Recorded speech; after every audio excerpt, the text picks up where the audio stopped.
Dana Ireland's death has been under investigation for the past 3 decades, and there are still a lot of questions to be answered. But how did we get here in the first place? We have a breakdown of the timeline for this murder investigation. 23-year-old Dana Ireland was visiting the Big Island from Virginia in 1991.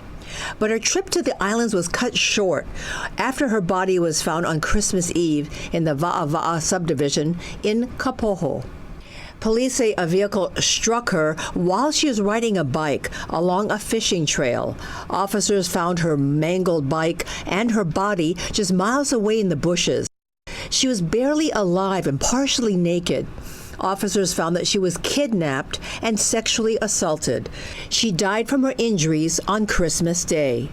It wasn't until 6 years later, police arrested Albert Ian Schweitzer, his then 16-year-old brother Sean, and their friend Frank Pauline in connection to Ireland's death. They were indicted on 3 charges: second-degree murder, kidnapping, and sex assault.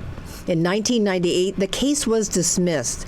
DNA testing showed the Schweitzer brothers were not connected to the sex assault. The Schweitzer brothers were re-indicted in 1999 due to a jailhouse informant. They were found guilty the year after. Ian was to serve life in prison on all 3 counts.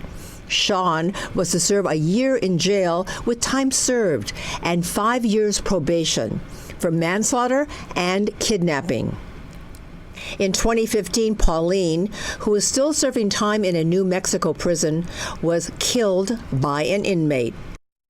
That brings us to 2019, nearly 19 years after the Schweitzers were found guilty. The Hawaii Innocence Project stepped in to help the brothers and called for a re-investigation. In 2023, they filed a petition to assert innocence, and new DNA came into play. A T-shirt from the scene and Ireland's rape kit linked the DNA to a new suspect identified as unknown male number 1. Because of that, the Schweitzer brothers were exonerated. By then, Ian had served 25 years in prison.